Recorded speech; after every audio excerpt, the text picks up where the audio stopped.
जब इनको यहाँ लाए तो निरंजन भगवान ने मसाला मिलाकर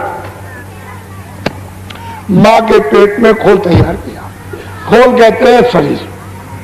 जब 5 महीने का तैयार हो गया तो मेरी तरफ देखो, इधर देखो, माँ के पेट में दोनों आंखों के बीचों बीच ये दरमियान में जीवात्मा को यहां पर ला करके बैठा दिया। इधर देखिए आप, जीवात्मा की आंख खुली है, जीवात्मा के कान खुले और जीवात्मा की नाक खुली। ये माँ के घर में ये सब बाजे सुनती है। ये जीवात्मा घंटा भी सुनती, जितने बाजे बज रहे सब सुन रही और आंख से देखती। जब 9 महीने पूरे हुए और बच्चा घर से बाहर आया तो सतयुग जोगी सब विज्ञानी, सब बच्चे बच्चियां सब विज्ञानी और करार ध्यान तरह बैठा। सारी जीवात्माएं इन बाजों को पकड़ के एक बाजे से दूसरा, दूसरे से तीसरा, तीसरे से चौथा, चौथे से 5वां एक पलक में पकड़ के चढ़ गए सतलोक में और वहां से इन बाजों के द्वारा एक पलक में उतर आए। चल गए, उतर आए, चल गए। दिन में कितने बार जाना, कितने बार आना, कोई पर्दा नहीं, कोई गंदगी नहीं, न पाप की, न पुण्य की, न अच्छे की, न बुरे की, न न्याय की, न अन्याय की, न सत्य की, न वेद, न कथेब, न कुरान, न पुराण, कुछ नहीं। 1 लाख वर्ष की आयु थी इनकी। ये जो बैठे सब 1-1 लाख वर्ष की आयु आपको मिली थी। रोज आते थे, रोज आते थे। और उस सत्पुरुष का रोज दर्शन दीदार करना, यानी निरंजन भगवान का, ब्रह्म का भी, पारब्रह्म का भी, माँ का और गर्भकोश का भी ये दर्शन करते हुए और सीधे वो सत्पुरुष का दर्शन जो सच्चा अपना मतलब है कि बादशाह है, जो सच्चा पिता। वहां आना और जाना, आना और जाना। जब लाख वर्ष की आयु पूरी हुई तो ये सब जाने लगे, सब।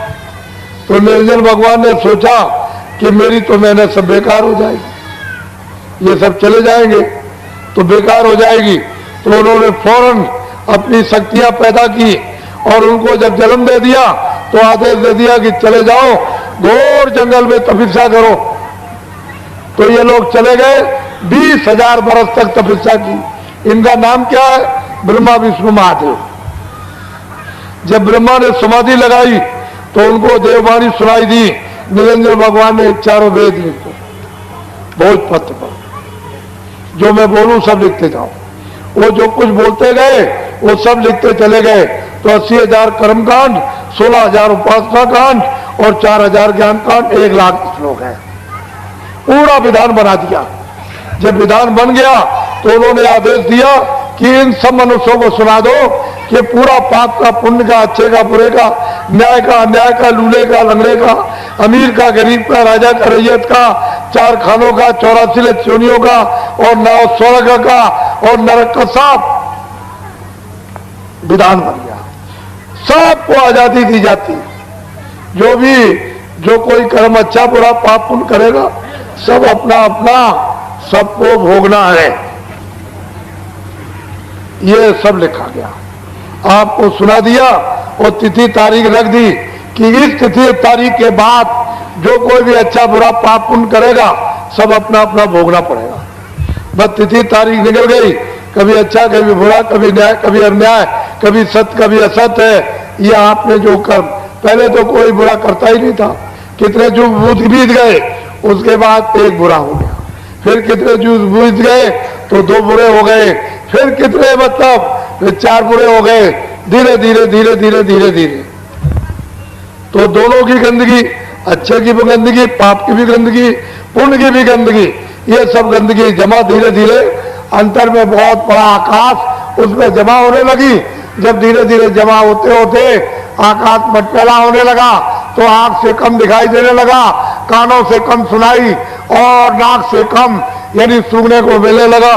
तो धीरे धीरे कोई ज्यादा आपसे बुरे काम बन गए होंगे तो जैसे बादल काले आते हैं, चट्टान लगा करके सामने खड़े हो गए, ऐसे ही काली चट्टान यानी काले पर्दों की सामने जमा हो गई। तो आंख बंद हो गई, कान और नाक तो जीवात्मा एकदम अंधकार में गिर गई, तो आपका आधार छूट गया, नाम छूट गया, सब छूट गया, बाजे छूट गए, देववाणी छूट गई, आसमानी आवाज छूट गई, कलमा छूट गया, अंधकार में गिर गए। बस अब आप रास्ता जंगल में यानी भटक गए, तो अच्छा करो, पाप करो, पुण्य करो, बस यही पर फिर मतलब है 4 खानों में 84 रचियोनियों में फिर कभी मनुष्य शरीर मिला तो फिर पाप किया, पुण्य किया, फिर 4 खानों में चले।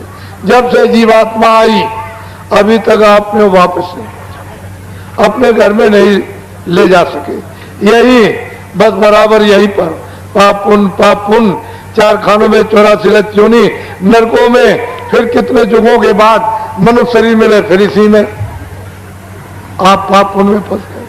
ये जीवात्मा अभी तक नहीं वापस गई।